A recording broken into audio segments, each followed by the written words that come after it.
Hello everyone, welcome back to ഒരു കഥ സൊല്ലട്ട് മാസ്. മൈ ഡിയർ സ്വത്തുകുട്ടികളെ, ഇന്നൊരു ആക്ഷൻ ത്രില്ലർ മൂവിയാണ് നമ്മൾ കാണാൻ പോകുന്നത്. എനിക്ക് ഏറ്റവും ഇഷ്ടപ്പെട്ട ഒരു സംവിധായകനാണ് മെൽ ഗിബ്സൺ. അദ്ദേഹം ഡയറക്റ്റ് ചെയ്ത പടമല്ല, അഭിനയിച്ച കഴിഞ്ഞ വർഷം പുറത്തിറങ്ങിയ ത്രില്ലർ സിനിമയാണ് ഹണ്ടിങ് സീസൺ. ഇതിലൊരു അപ്പനും മോളും സമാധാനമായി കാടിനകത്ത് വസിച്ചു വരിക. പെട്ടെന്നൊരു നാൾ ഒരു പെൺകുട്ടിയെ പാതി മരിച്ച അവസ്ഥയിൽ അവർക്ക് കണ്ടുകിട്ടുന്നു. ഇതിനെ കൊണ്ടുപോയി കളയാൻ വഴിയില്ല. പിന്നെ അവർക്ക് തുടങ്ങുന്നു ധൈര്യം. പടാർ ടമാർ ഡിമീർ ഡിഷ്. വളരെ രസകരമായ കഥയാണ്. എന്നാൽ പിന്നെ സിനിമയുടെ കഥകൾ കേൾക്കാൻ ഇഷ്ടപ്പെടുന്ന നമ്മുടെ പുതിയ കൂട്ടുകാരെല്ലാവരും ചാനൽ സബ്സ്ക്രൈബ് ചെയ്തോളൂ. നമുക്കിപ്പോൾ ഈ കഥയിലേക്ക് കിടക്കാം. ഈ സിനിമയുടെ തുടക്കത്തിൽ 2 കാലുകൾ മാത്രം ഇങ്ങനെ നടന്നു പോകുന്നു. ആ കാലുകൾ ഒരു ബാറിനകത്തേക്കാണ് പോകുന്നത്. കാലിന് മുകളിലായി ഉടലും തലയുമുണ്ട്. ആ തലയുടെ മുകളിൽ അതാ ഒരു തൊപ്പിയിരിക്കുന്നു. അയാളുടെ പേരാണ് അലഹാൻഡ്രോ. ഈ മനുഷ്യൻ ബാറിൽ വന്നിരുന്ന് അവിടെ ജോലി ചെയ്യുന്ന പെണ്ണിനെ അടുത്ത് വിളിക്കും. സ്വീറ്റി, ഒന്ന് അടുത്ത് വരും, എനിക്ക് 2 ടക്കീല വേണം. അങ്ങനെ ആ പെൺകുട്ടി ശരി സാറെന്നും പറഞ്ഞു പോയി ടക്കീല എടുത്തുകൊണ്ട് വരും. അപ്പോഴാണ് അയാൾ ചോദിക്കുന്നത്, ഒരു വെള്ളക്കാരൻ ചെറുക്കൻ, പേര് ജെൻസൺ, അങ്ങനെ ഒരു പയ്യനെ നിനക്കറിയാമോ? ആ പെൺകുട്ടി പറയും, ഇല്ല, അങ്ങനെ ഒരാൾ ഇവിടെ ഇല്ലല്ലോ, എനിക്ക് പരിചയമില്ല.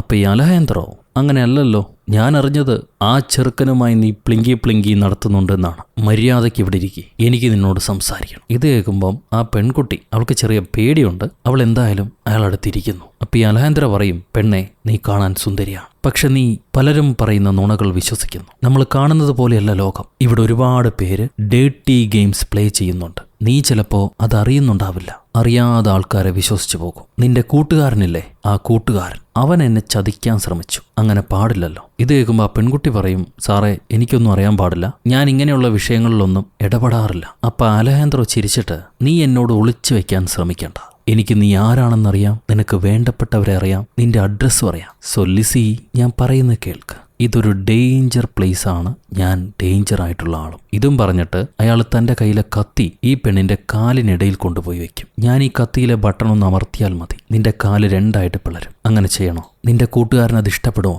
എന്നാൽ ഒരു കാര്യം ചെയ്യ്, അടുത്ത തവണ അവൻ നിന്റെ അടുത്ത് വരുമ്പോൾ നീ പറയണം, ഞാൻ നിന്നെ കാണാൻ വന്നിരുന്നു, എന്റെ വസ്തു എനിക്ക് തിരിച്ചു തരണമെന്ന്. എൻ്റെ അവൻ കട്ടെടുത്ത വസ്തു എനിക്ക് തിരിച്ചു വേണം. ചെയ്യാമോ? അത് കേൾക്കുമ്പോൾ ആ പെൺകുട്ടി കരഞ്ഞുകൊണ്ട്, എന്നെ വെറുതെ വിടൂ, ഞാൻ പറയാന്ന് പറയും. അപ്പൊ ഈ അലഹാൻഡ്രോ, ഈ നാട്ടിൽ ആരും എന്റെ കണ്ണിൽ നിന്നും രക്ഷപ്പെടില്ല എന്ന് പറയാണ്. അത് കഴിഞ്ഞ് ആ പെൺകുട്ടിയെ പോകാൻ പറയും. ഈ പെൺകുട്ടി പേടിച്ചത് കണ്ട് ആ ബാറിലെ മറ്റൊരു ജീവനക്കാരൻ, വലിയ മസിലൻ, പുള്ളിക്കാരൻ അലഹാൻഡ്രോയെ ചോദ്യം ചെയ്യാൻ വരുന്നു. നീ ആരാടാ? നീ എന്താണ് ഇവിടെ വന്ന് കാണിക്കുന്നത്? എന്തിനാ പെൺകുട്ടിയെ കരയിച്ചേന്ന് ചോദിക്കുമ്പം ഈ അലഹാൻഡ്രോ അവന്റെ ചങ്കിലേക്കൊരു കുത്തും വെച്ചു കൊടുത്ത് നെഞ്ചത്തേക്ക് ആഞ്ഞ് ചവിട്ടി അവന് ബോധം കെടുത്തു. ഈ ബോധം കെട്ട് കിടക്കുന്ന മനുഷ്യന്റെ മോന്തയ്ക്ക് ഉപ്പുവെള്ളം ഒഴിച്ചിട്ട് അയാൾ അവിടെ നിന്ന് ഇറങ്ങിപ്പോവുക. അങ്ങനെ കഥയിലെ ഫസ്റ്റ് പഞ്ച് അവിടെ കഴിയുന്നു. ഇനി അടുത്ത സീൻ. ഒരു സുന്ദരനായ മാൻ ഇങ്ങനെ കാട്ടിൽ മേഞ്ഞുകൊണ്ടിരിക്കുന്നു. അപ്പോൾ ദൂരെ നിന്നും ഒരു അപ്പനും മകളും തോക്ക് വെച്ച് ഈ മാനിനെ ഷൂട്ടി വീഴ്ത്താൻ നിൽക്കുക. അപ്പൻ ഗൈഡ് ചെയ്യുന്നത് പോലെ മോള് വെടിവെക്കും. മെൽ ഗിബ്സൺ ഒരു നീല കണ്ണ, നല്ല രസമാണ് പുള്ളി. ആ വെടി കൊണ്ട് മാൻ വീണു. ഈ മാനിന്റെ കഴുത്തിൽ കത്തി ഇറക്കി അവരുടനെ തന്നെ അതിനെ കൊന്നുകളയാ, വേദനയില്ലാതെ. അത് കഴിഞ്ഞ് അതിനെ വീട്ടിൽ കൊണ്ടുവന്ന് പാചകം ചെയ്യും. ഇവരെ വീട് കാടിനകത്ത് തന്നെ ഒറ്റപ്പെട്ടൊരു സ്ഥലത്താണ് സ്ഥിതി ചെയ്യുന്നത്. മോള് പാചകം ചെയ്ത് അപ്പനെ വിളിക്കുന്നു. അപ്പനും മോളും കൂടെ പ്രാർത്ഥിച്ച് ആ ഭക്ഷണം കഴിക്കുക. അത് കഴിഞ്ഞ് ഒരു വിറകൊക്കെ ശേഖരിച്ച് അതൊക്കെ വെട്ടി പീസാക്കി ആപത്ത് കാലത്തേക്ക് ശേഖരിച്ചു വെക്കും. ഇങ്ങനെ വളരെ സാധാരണമായി ജീവിച്ചു പോകുന്ന ഒരു ചെറിയ കുടുംബം. വൈകുന്നേരം കടന്നുറങ്ങുകയും ചെയ്യും അവർ. പിറ്റേന്ന് കുഞ്ഞിന്റെ ബർത്ത്ഡേ.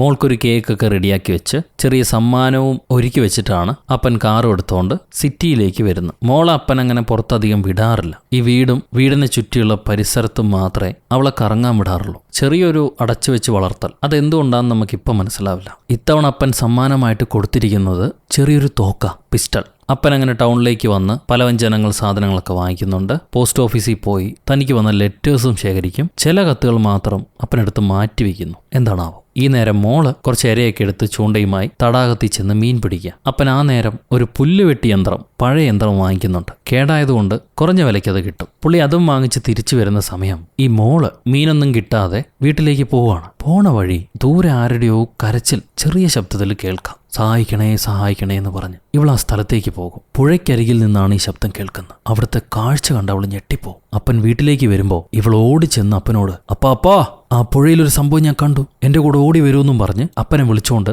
പുഴയ്ക്കരികിലേക്ക് പോവാ. നോക്കുമ്പണ്ട് ജീവന് വേണ്ടി പെടയുന്ന ഒരു പെൺകുട്ടി. അവൾക്ക് സാരമായ പരിക്ക് പറ്റിയിട്ടുണ്ട്. പരിക്ക് പറ്റി ഒരു ദിവസമായി തോന്നുന്നു. അപ്പൊ ബോഡിയിൽ വന്നിട്ടുള്ള മാറ്റങ്ങളെല്ലാം ആ ശരീരത്ത് കാണാം. നിറം മാറിയിട്ടുണ്ട്, നന്നേ ക്ഷീണിച്ചിരിക്കുക. ഇവരുടനെ ആ പെണ്ണിനെയും പൊക്കിയെടുത്തോണ്ട് വീട്ടിലേക്ക് വരും. അവളെ ബെഡിൽ കിടത്തി അവൾക്ക് ചൂട് പകരാനുള്ള സംവിധാനമൊക്കെ ചെയ്തു കൊടുക്കുകയാണ്. എന്നിട്ട് എത്രയും പെട്ടെന്ന് അവളെ ആശുപത്രിയിലേക്ക് കൊണ്ടുപോകണമെന്ന് പറയും. ഈ പെണ്ണിന് എന്താണ് പറ്റിയെന്ന് അറിയാൻ വേണ്ടി അവളുടെ ബോഡി പരിശോധിക്കുകയാണ് ഡാഡി. അപ്പണ്ട് ഒരു ബുള്ളറ്റ് കൊണ്ടതിന്റെ മുറിവ് അത് വയറിൽ കാണാം. തിരിച്ചു കിടത്തുമ്പോ പുറകീന്ന് വെടികൊണ്ട ഫ്രണ്ടിൽ കൂടെ പുറത്തേക്ക് പോയിരിക്കുകയാണ്. ഇപ്പൊ ശരീരത്ത് ഉണ്ടയില്ല, പക്ഷെ ആ മുറിവുണ്ട്. മുറിവ് ഇൻഫെക്ഷൻ ആയിട്ടുണ്ട്. അതുകൊണ്ടാണ് പെണ്ണ് കിടന്ന് പെടയുന്നത്. എമർജൻസിക്ക് വിളിക്ക് ആശുപത്രിയിലേക്ക് കൊണ്ടുപോകാന്ന് അപ്പം പറയുമ്പോൾ ഈ പെൺകുട്ടി അരുത്, ആശുപത്രി വേണ്ട, ദയവ് ചെയ്ത് എന്നെ ആശുപത്രി കൊണ്ടുപോകരുത്, അതെനിക്ക് നല്ലതിനല്ല എന്ന് പറയും. എന്തുകൊണ്ടാണ് അവളത് പറയുന്നതെന്ന് മനസ്സിലായില്ല. എന്തായാലും ഇപ്പൊ ഡാഡി പേടിക്കണ്ട, ഞാൻ ആശുപത്രിയിലേക്ക് കൊണ്ടുപോകുന്നില്ല, ഫസ്റ്റ് എയ്ഡ് ഇവിടെ തന്നെ തരാമെന്നും പറഞ്ഞ് ഇങ്ങേർക്ക് അറിയാവുന്ന ചികിത്സയൊക്കെ ആ പെൺകുട്ടിക്ക് കൊടുക്കുകയാണ്. അത് കഴിയുമ്പോൾ മോൾ ചോദിക്കുക അപ്പനോട്, നമുക്ക് അവളെ ആശുപത്രിയിലേക്ക് കൊണ്ടുപോകണമെന്ന്. അതിനപ്പൻ അവളെന്നോട് കൊണ്ടുപോകല്ലേ എന്ന് പറഞ്ഞ് യാചിച്ചു. എന്നാലും ഇങ്ങനെ വിടാൻ പറ്റില്ല, നമുക്ക് അവളെ കൊണ്ടുപോകണം, എന്തായാലും ഒന്നുകൂടെ കാത്തിരിക്കാമെന്ന് പറയും. അന്ന് വൈകിട്ട് ഇവരാ പെൺകുട്ടിക്ക് ഭക്ഷണമൊക്കെ കൊടുക്കുന്നുണ്ട്. ഇപ്പൊ ആ പെൺകുട്ടിയുടെ ഹെൽത്ത് കുറച്ചൊക്കെ ഭേദമായിരിക്കുന്നു. അന്ന് വൈകിട്ട് ഡാഡി മോളെ അഭിനന്ദിക്കും. നീ ചെയ്തത് വലിയൊരു നല്ല കാര്യമാണെന്ന് പറയും. എന്നിട്ട് നാളെ എനിക്ക് ടൗണിൽ പോകാനുണ്ട്, നമുക്ക് വേണ്ട സാധനങ്ങൾ വാങ്ങിക്കണം, അതിനോടൊപ്പം ആ പെൺകുട്ടിക്ക് മെഡിസിൻ്റെ ആവശ്യമുണ്ട്, ഞാനത് കാലത്തെ ചെന്ന് വാങ്ങിച്ചു വരാം, നീ ആ സമയം വരയ്ക്കും ആ പെൺകുട്ടിയെ നോക്കണം. ഒരു കാര്യം ഓർമ്മയിലിരിക്കട്ടെ, അവൾ നമുക്ക് അപരിചിതയാണ്, അവൾ അറിയില്ല, അതുകൊണ്ട് കെയർഫുൾ ആയിട്ടിരിക്കണം എന്ന് പറയും. ഇത് കഴിഞ്ഞ് രാത്രി പെൺകുട്ടികൾ കിടന്നുറങ്ങുമെങ്കിലും അപ്പച്ചൻ കിടന്നുറങ്ങുന്നില്ല. പുള്ളി എന്തിനെയോ ഭയപ്പെടുന്നു, എന്തോ ഒരു ആപത്ത് വരാനിരിക്കുന്നു എന്നാണ് പുള്ളിയുടെ മനസ്സ് പറയുന്നത്. പിറ്റേന്ന് രാവിലെ തന്നെ ഡാഡി ടൗണിലേക്ക് പോയി. ഈ നൊന്ത പെണ്ണ് എഴുന്നേൽക്കുമ്പോൾ അവളെ മോള് കെട്ടിവെച്ചിരിക്കുക, കയ്യിൽ ഹാൻഡ് കഫ് ഇട്ടിട്ടുണ്ട്. എന്തിനാ ഇങ്ങനെ ചെയ്തെന്ന് ചോദിക്കുമ്പോൾ മോള് പറയും, ഞങ്ങൾക്ക് നിന്നെ അറിയില്ല, നീ എവിടുന്നോ വന്ന പെണ്ണാണ്, അതുകൊണ്ട് ഒരു സേഫ്റ്റിക്ക് വേണ്ടി കെട്ടിവെച്ചിരിക്കുന്ന. ഇതും പറഞ്ഞ് മോള് കുറച്ച് ചൂടുവെള്ളമൊക്കെ കൊണ്ട് അവളെ തുടയ്ക്കുന്നുണ്ട്. ആ നേരത്ത് പറയും, നീ അനങ്ങിയാൽ നിന്നെ തട്ടിക്കളയണമെന്നാണ് എൻ്റെ അപ്പൻ ബോ പറഞ്ഞിരിക്കുന്നത്, അതുകൊണ്ട് അനങ്ങണ്ടെന്ന് പറഞ്ഞ് പേടിപ്പിക്കുക. പെണ്ണ് വിറയ്ക്കുമ്പോൾ പേടിക്കണ്ട, ഞാൻ വെറുതെ പറഞ്ഞതാ, ഞങ്ങൾ നിന്നെ കൊല്ലൊന്നുമില്ല എന്ന് പറയും. അത് കഴിഞ്ഞ് മോൾ അവളെ പരിചയപ്പെടുത്തുന്നു. എൻ്റെ പേര് ടാഗ് എന്നാണ്, നിങ്ങളുടെ പേരെന്താ? ആ നൊന്ത പെണ്ണ് പറയും അവളുടെ പേര് ജാനുവരി ആണെന്ന്. ജനുവരി എന്നൊക്കെ ആൾക്കാർക്ക് പേര് വയ്ക്കുമോ? അങ്ങനെയാണെങ്കിൽ എൻ്റെ പേര് ജൂലൈ ആണ്, ജൂലി. അപ്പം അങ്ങനെയായിരിക്കും ജൂലി എന്നുള്ള പേര് വന്നിട്ടുണ്ടാവുക. നവംബറിൽ നിന്നാണ് പെരുമ്പാവൂരുണ്ടായത്. അങ്ങനെ കുറച്ച് ഐതിഹ്യങ്ങൾ. ഇപ്പം ഇവിടെ അപ്പം കടയിൽ ചെന്ന് വേണ്ട സാധനങ്ങളൊക്കെ വാങ്ങിച്ചിട്ട് തിരികെ വരുന്നു. ഈ വരാൻ നേരത്താണ് ഒരു പോലീസുകാരൻ വാങ്ങിച്ച കോണ്ടൊക്കെ താഴെ ഇടാന്ന് പറഞ്ഞ് അപ്പനെ മിരട്ടുക. ഉടനെ അപ്പം തിരിഞ്ഞിട്ട് പറയും, അതെന്താ നിന്റെ ഭാര്യയ്ക്ക് അത് വേണ്ടായിരുന്നോ എന്ന് ചോദിക്കുക. സംഭവം ആ പോലീസുകാരനും ഹീറോയും കൂട്ടുകാരാണ്, ചെറുപ്പം മുതലേ ഉള്ള കൂട്ടുകാരാണ്, ഒരുമിച്ച് വേട്ടയൊക്കെ ചെയ്യാറുണ്ട്. പുള്ളിക്കാരൻ അവരെ സ്റ്റേഷനിൽ പുതുതായി ജോയിൻ ചെയ്ത കൂടുള്ള പോലീസുകാരനെ പരിചയപ്പെടുത്തും. അയാളുടെ പേര് ഡേവൻ പോട്ട്. എന്തായാലും അത് കഴിഞ്ഞ് കുറച്ച് തമാശയൊക്കെ പറഞ്ഞ് അടുത്ത ആഴ്ച വീട്ടിലേക്ക് വരാമെന്നും പറഞ്ഞിട്ട് പോലീസുകാരൻ പോകുന്നു. പുള്ളി പോയി കഴിയുമ്പം അപ്പൻ കാറും എടുത്ത് നേരെ വീട്ടിലേക്ക് വരുന്നു. വന്ന് നോക്കുമ്പം 2 പെൺപിള്ളേരും കിടന്നുറങ്ങായിരിക്കും. അവരെ ശല്യപ്പെടുത്താതെ ഡാഡി ചെന്ന് ആ ഗ്രാസ് കട്ടർ മെഷീനില്ലേ അത് റിപ്പയർ ചെയ്യുക. കുറച്ച് കഴിയുമ്പോൾ മോളും വരുന്നുണ്ട് സഹായത്തിന്. ആ സമയത്ത് മോള് അപ്പനോട് ചോദിക്കുകയാണ്, ആ ജാനുവരി പെൺകുട്ടിയില്ലേ, അവളുടെ ശരീരത്ത് ഒരുപാട് ടാറ്റൂസ് ഉണ്ട്, എന്ത് രസമല്ലേ ആ ടാറ്റൂസ് കാണാൻ, അമ്മയുടെ ശരീരത്തുണ്ടായിരുന്നു അങ്ങനെ? അത് കേട്ട് അപ്പം പറയും, അമ്മയുടെ ശരീരത്ത് കുറച്ചൊക്കെ ഉണ്ടായിരുന്നു, പക്ഷെ എനിക്കത് ഇഷ്ടമല്ലായിരുന്നു, നിനക്കെന്തെങ്കിലും ഐഡിയ ഉണ്ടെങ്കിൽ അത് മാറ്റിവെച്ചോ, ടാറ്റു അടിക്കുന്നത് നല്ലതല്ല എന്ന് അപ്പം പറയും. അതൊക്കെ ഓരോരുത്തരുടെ ഇഷ്ടം, എന്തായാലും ഞാൻ അടിച്ചിട്ടില്ല, ഞാനൊരു വെർജിനാണ്. ഇതിനിടയിൽ മോളുടെ ചില കാര്യങ്ങൾ നമുക്കൊന്ന് ശ്രദ്ധിക്കാം. സംഭവം മോളപ്പൻ പുറലോകമായിട്ട് ബന്ധമില്ലാതെയാണ് വളർത്തുന്നത്. അവൾക്കാണെങ്കിൽ തന്റെ സൗന്ദര്യത്തിൽ പോലും ഒരു ശ്രദ്ധയില്ല, ഏനോ താനോ എന്ന് പറഞ്ഞ് ജീവിക്കുക. എന്തുകൊണ്ടാണെന്ന് അറിയില്ല. ഇപ്പോൾ അന്ന് രാത്രി ഡാഡി ജനുവരിയോട് സംസാരിക്കാൻ തീരുമാനിക്കും. അവൾ എഴുന്നേൽക്കുന്നവരെ കാത്തിരിക്കുക. എഴുന്നേറ്റ് കഴിഞ്ഞാൽ പെൺകുട്ടി ചോദിക്കും, ഞാൻ എത്ര നാളായിട്ട് ഇവിടെ ഉണ്ടെന്ന്. അപ്പം പറയാണ്, കുറച്ച് നാളായിട്ട് നീ ഇവിടെ ഉണ്ട്, ഇപ്പം നിന്റെ ഹെൽത്ത് ഓക്കെ ആണെന്ന് വിചാരിക്കുന്നു. സത്യത്തിൽ നീ ആരാണ്? നീ എവിടെ നിന്ന് വന്നു? നിനക്ക് എന്താണ് സംഭവിച്ചത്? അത് കേട്ട പെൺകുട്ടി പറയും, എൻ്റെ പേര് ജാനുവരി എവേഴ്സ്. ആരോ ഞങ്ങളെ കിഡ്നാപ്പ് ചെയ്തു. ഞാൻ ജിം കഴിഞ്ഞ് എൻ്റെ ഫ്ലാറ്റിലേക്ക് തിരിച്ചു വന്നതാ. എൻ്റെ കൂടെ ഒരു കൂട്ടുകാരിയുണ്ട്, അവളുടെ പേര് ലിസ് എന്ന. അവളെ ആരോ ഉപദ്രവിക്കുകയായിരുന്നു. അവര് മുഖം മൂടിയിട്ടിട്ടുണ്ടായിരുന്നു. ഞാൻ കയറി ചെന്നപ്പോൾ അവരെന്നെയും തല്ലാൻ തുടങ്ങി. അവളുടെ ഏതോ കൂട്ടുകാരൻ അവരെ ഡ്രഗ്സ് കട്ടുകൊണ്ടുപോയി അത് തിരിച്ചു വേണമെന്ന് പറഞ്ഞിട്ടായിരുന്നു ലിസിയെ ആക്രമിച്ചത്. അത് കഴിഞ്ഞ് അവര് ഞങ്ങളൊരു കാറിനകത്ത് കയറ്റി കുറെ ദൂരം കൊണ്ടുപോയി. ലിസി പറയുന്നുണ്ടായിരുന്നു അവൾക്കൊന്നും അറിയാൻ പാടില്ല, അയാളൊന്നും പറഞ്ഞിട്ടില്ലെന്ന്. പക്ഷെ അവരത് വിശ്വസിച്ചില്ല. കൊണ്ടുപോയ സ്ഥലത്ത് വെച്ച് ഇറക്കിയ ഉടനെ അവരവളെ വെടിവെച്ച് കൊന്നുകളഞ്ഞു. ഇത് കണ്ട് പേടിച്ച് ഞാൻ എന്നെ പിടിച്ചിരുന്ന ആളെയും തള്ളിവിട്ട് ഓടി രക്ഷപ്പെടാൻ ശ്രമിച്ചതാ. പക്ഷെ പുറകെ നിന്ന് അവർ വെടിവെച്ചു. ഞാനപ്പോ ഒരു പാലത്തിന് മുകളിലായിരുന്നു. വെടി കൊണ്ട ഉടനെ ഞാൻ പാലത്തിന്റെ മേളിൽ നിന്ന് താഴത്തേക്ക് എടുത്ത് ചാടി. താഴെ വെള്ളം ഉണ്ടായിരുന്നു, അതുമാത്രം എനിക്ക് ഓർമ്മയുള്ളൂ. ഞാൻ വെള്ളത്തിൽ നിന്ന് മുകളിലേക്ക് പൊങ്ങി വന്നില്ല. പേടിച്ച് അവിടെ തന്നെ കിടന്നു. എന്നെ കാണാത്തോണ്ട് ഞാൻ മരിച്ചു എന്ന് കരുതിയിട്ടാവണം അവരെല്ലാം തിരിച്ചുപോയി. ഞാൻ ശരിക്കും മരിച്ചു എന്നാണ് കരുതിയത്. അപ്പോഴാണ് നിങ്ങൾ വന്ന് എന്നെ രക്ഷപ്പെടുത്തിയത്. അപ്പൊ ഹീറോ ചോദിക്കും ആ കൂട്ടുകാരിയെപ്പറ്റി, അവള് ശരിക്കും ആരാണ്? ഈ പെൺകുട്ടി പറയും ആ കൂട്ടുകാരിയുടെ പേര് എലിസബത്ത് ആണത്രേ, മുഴുവൻ പേരും. അത് മറ്റാരുമല്ല, നമ്മൾ സിനിമയുടെ തുടക്കത്തിൽ കണ്ടില്ലേ ബാറിൽ വെച്ച് ഒരു പെൺകുട്ടി, അവളാണ്. ഈ വിവരങ്ങളെല്ലാം കിട്ടിയ ഹീറോ ആ പെൺകുട്ടീനെയും അന്വേഷിച്ചിട്ട് പോവുകയാണ് പുഴയോരത്തേക്ക്. അവിടെ ആ പെൺകുട്ടിയുടെ ജഡം കിടപ്പുണ്ടാവും. കുറച്ചു നാളായി അത് കമ്പി തടഞ്ഞു കിടക്കാണ്, ആരുടെയും ശ്രദ്ധയിൽപ്പെട്ടിട്ടില്ല. ഹീറോ ആ ബോഡി വീണ്ടും വെള്ളത്തിലേക്ക് തള്ളിയിടും, നാട്ടുകാരോ പോലീസോ കാണാൻ വേണ്ടിയിട്ട്. എന്നാൽ ഈ വിഷയത്തിൽ നേരിട്ട് ഹീറോ ബന്ധപ്പെടുന്നില്ല, അങ്ങേരെന്തിനെയോ ഭയപ്പെടുന്നുണ്ട്. ഇത് കഴിഞ്ഞ് വീട്ടിലേക്ക് വരുമ്പോൾ മോൾ എവിടെയാണ് പോയെന്ന് ചോദിക്കും. അപ്പൻ ആ നടന്ന സംഭവം പറയുന്നില്ല, ഞാൻ കാട്ടിലേക്ക് വേട്ടയ്ക്ക് പോയതാണെന്നാണ് പറയുക. അത് കഴിഞ്ഞിട്ട് എനിക്ക് ടൗണിലേക്ക് പോകാനുണ്ട്, കുറച്ച് സാധനങ്ങൾ വാങ്ങിക്കണം, ഞാൻ എത്രയും പെട്ടെന്ന് പോയി തിരിച്ചു വരാമെന്നും പറഞ്ഞ് കാർ എടുക്കും. അപ്പൊ ഈ മോൾ ഓടിച്ചെന്ന്, അപ്പൻ അങ്ങനെ അടിക്കടി ടൗണിലേക്ക് പോകാറില്ലല്ലോ, എന്താണ് പറ്റിയത്, സത്യം പറയൂ, അത് പറയാതെ ഞാൻ വിടില്ല എന്ന് പറയാ. അപ്പൊ ഹീറോ നമുക്ക് ഉറപ്പായിട്ടും ആ പെൺകുട്ടിയെ ടൗണിലേക്ക് കൊണ്ടുപോകണം, ആശുപത്രിയിലേക്ക്, അതാണ് അവൾക്കും നമുക്ക് നല്ലത്. മോള് പറയും അവൾ കൊണ്ടുപോകണ്ടെന്നല്ല പറഞ്ഞത്, നമ്മളെ അവള് വിശ്വസിച്ചതല്ലേ, ഇപ്പം അങ്ങനെ ചെയ്യാൻ പാടുണ്ടോ, അവൾക്ക് എന്തെങ്കിലും പറ്റിയാലോ? അത് കേൾക്കുമ്പോൾ ഹീറോ നീ ഒന്ന് പുറകിലേക്ക് വാ, എനിക്ക് ചില കാര്യങ്ങൾ പറയാനുണ്ടെന്നും പറഞ്ഞ് മോളെ കാറിന് പിറകിൽ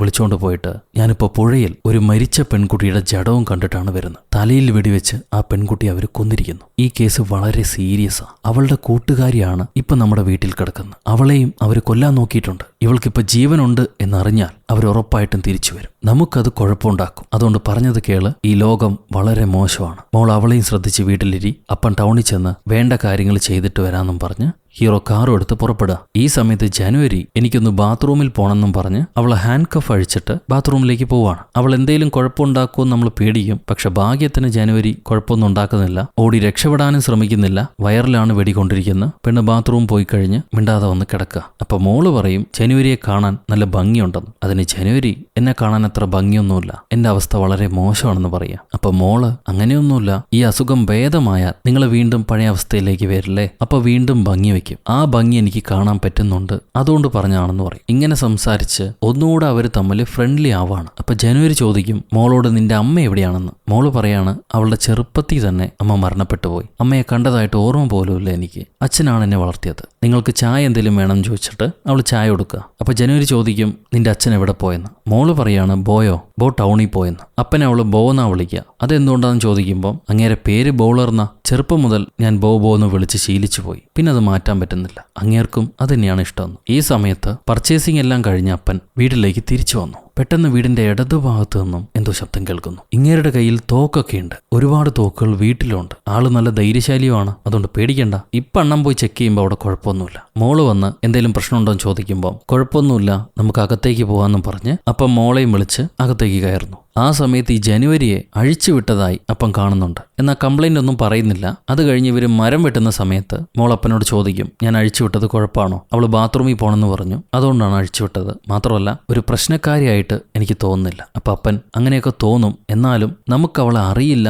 എന്നത് ഓർത്തു വയ്ക്കുക, അത് മറക്കരുത്. ഇത് പറഞ്ഞു കഴിഞ്ഞ് അന്ന് വൈകിട്ട് അത്താഴത്തിന് ഇന്ന് 3 പേരുണ്ട്. അപ്പനും മകളും പ്രാർത്ഥിച്ച് അത്താഴം കഴിക്കാൻ തുടങ്ങുന്നു. ആ പെൺകുട്ടിയും ഇത്തവണ ഇവരോടൊപ്പം ഇരുന്നിട്ടാണ് കഴിക്കുന്നത്. അത് കഴിയുമ്പോൾ ജനുവരി അപ്പനോട് സംസാരിക്കാൻ ചെല്ലും. അവളെ രക്ഷിച്ചതിന് നന്ദി പറയും. അങ്ങേരെ മോൾ ഒരുപാട് നല്ല കുട്ടിയാണെന്നും പറയും. എന്നിട്ട് ഇനി എന്താണ് നിങ്ങൾ ചെയ്യാൻ പോണെന്ന് ചോദിക്കുക. അവളെ എന്താണ് ചെയ്യാൻ പോണെന്ന് ഹീറോ പറയും ഞാൻ എന്തായാലും ഇനി നിങ്ങളെ ഇവിടെ വെച്ചോണ്ടിരിക്കുന്നത് നല്ലതല്ല, അതുകൊണ്ട് നാളെ തന്നെ നമുക്ക് ടൗണിലേക്ക് പോകണം. അവിടെ ഒരു ക്ലിനിക് ഉണ്ട്, ആ ക്ലിനിക്കിലെ ആൾക്കാർ നല്ലവരാ, അവര് നിങ്ങളെ നോക്കിക്കോളും, അസുഖം എല്ലാം ഭേദമാക്കിയിട്ട് അവര് തന്നെ വീട്ടിലേക്ക് പറഞ്ഞു വിടും, അതേ എനിക്ക് ചെയ്യാൻ പറ്റുള്ളൂ എന്ന് അപ്പം പറയാണ്. ജനുവരി എതിർക്കില്ല, അവളുടെ മനസ്സിൽ എന്തൊക്കെയോ കുഴപ്പങ്ങളുണ്ട്, എന്നാലും എതിർക്കില്ല. അവിടുന്ന് കട്ട് ചെയ്താൽ നമ്മുടെ ബഡ്സ വില്ലനെ കാണിക്കുന്നു. കൂടെ തന്നെ ഒരു യൂക്കാലി ഗേൾഫ്രണ്ടും ഉണ്ട്. ഈ വില്ലന്മാരുടെ ഗേൾഫ്രണ്ട്സ് ഒക്കെ കുറച്ച് വ്യത്യസ്തയായിരിക്കും. അവര് തമ്മിൽ രമിച്ചുകൊണ്ടിരിക്കുമ്പോഴാണ് ഇയാളൊരു അടിക്കാരൻ വന്നിട്ട് സാറേ ഞങ്ങൾ ജെൻസനെ പിടിച്ചോണ്ട് വന്നു എന്ന് പറയുക. ആ ജെൻസൺ എന്ന് പറഞ്ഞാൽ മറ്റാരുമല്ല, മരിച്ചുപോയ എലിസബത്ത് എന്ന പെൺകുട്ടിയില്ലേ, ആ പെൺകുട്ടിയുടെ കാമുകൻ. ഒരു പോലീസുമാണ് പുള്ളി. നീ ആ സാധനം എങ്ങോട്ടാടാ കൊണ്ടുപോയത്,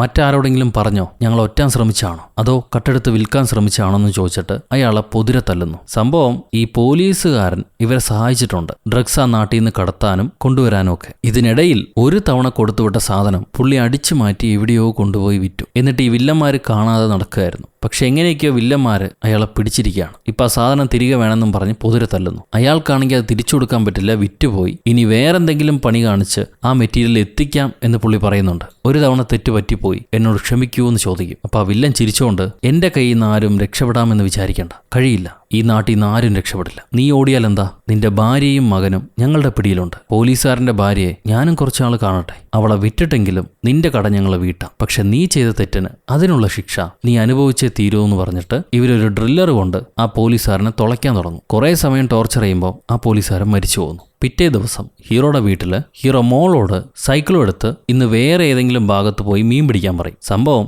ജനുവരി അവിടെ നിന്ന് വിളിച്ചുകൊണ്ട് പോകുന്നത് മകൾക്ക് ഇഷ്ടമല്ല എന്ന് ഹീറോയ്ക്ക് അറിയാം. അവൾ വിഷമിക്കാതിരിക്കാൻ വേണ്ടിയിട്ടാണ് മോളോട് വേറെ വഴിയെ എവിടെയെങ്കിലും പോയി മീൻ പിടിക്കാൻ പറയുന്നത്. അവൾ അപ്പം പറയുന്ന കേട്ട് സൈക്കിൾ എടുത്തുകൊണ്ട് പോകുന്നു. അത് കഴിയുമ്പോൾ ഹീറോ ഈ ജനുവരിയും വിളിച്ച് കാറി കയറ്റി ടൗണിലേക്ക് പോവുകയാണ്. പോകുന്ന വഴി കുറച്ച് പോലീസുകാര് കൂട്ടം കൂടി നിൽക്കുന്ന കാണും. സംഭവം എന്താണെന്നറിയാൻ വേണ്ടി ഹീറോ കാർ നിർത്തി ആ പെൺകുട്ടിക്ക് ധരിക്കാൻ ഒരു തൊപ്പിയും കൊടുത്തിട്ട് നേരെ ചെന്ന് അന്വേഷിക്കുക. അവിടെ ആ കൂട്ടുകാരൻ പോലീസുണ്ട്. എന്താ പറ്റിയെന്ന് ചോദിക്കുമ്പോൾ ഒരു പോലീസുകാരൻ കൊല്ലപ്പെട്ടിരിക്കുന്നു. അയാളുടെ ബോഡി പുഴയിൽ നിന്നാണ് കണ്ടുകിട്ടിയത്. ജെൻസൺ എന്നാണ് ആ പോലീസുകാരന്റെ പേര്. പുള്ളിയെ ഡ്രിൽ ചെയ്ത് ആരോ കൊന്നിരിക്കുക. ഞങ്ങൾക്ക് എവിഡൻസ് ഒന്നും കിട്ടിയിട്ടില്ല. നീ ഈ ഭാഗത്ത് എന്തെങ്കിലും കണ്ടായിരുന്നോ എന്നാ പോലീസുകാരൻ ഹീറോയോട് ചോദിക്കും. ഹീറോ പറയും, ഇല്ല, ഞാൻ ഈ ഭാഗത്ത് വന്നിട്ടേ ഇല്ല. അപ്പൊ പോലീസുകാരൻ, കുറച്ച് കുഴപ്പങ്ങൾ ഇവിടെ നടക്കുന്നുണ്ട്. കാരണം ഇന്ന് രാവിലെ എലിസബത്ത് എന്നൊരു പെൺകുട്ടിയുടെ ബോഡി ഞങ്ങൾക്ക് കണ്ടുകിട്ടി. അവളെ തലയിൽ വെടിവെച്ച് ആരോ കൊന്നിരിക്കുകയാണ്. അന്വേഷിച്ചു പോകുമ്പോൾ അവളുടെ റൂംമേറ്റും മിസ്സിംഗ് ആണ്. എവിടെയാ പോയെന്നറിയില്ല. ഈ മരിച്ച പോലീസുകാരന്റെ ഭാര്യയും കുഞ്ഞും അതുപോലെ തന്നെ മിസ്സിംഗ് ആണ്. എന്താ ഇവിടെ നടക്കണമെന്ന് ഞങ്ങൾക്കൊരു പിടി കിട്ടുന്നില്ല. എന്തായാലും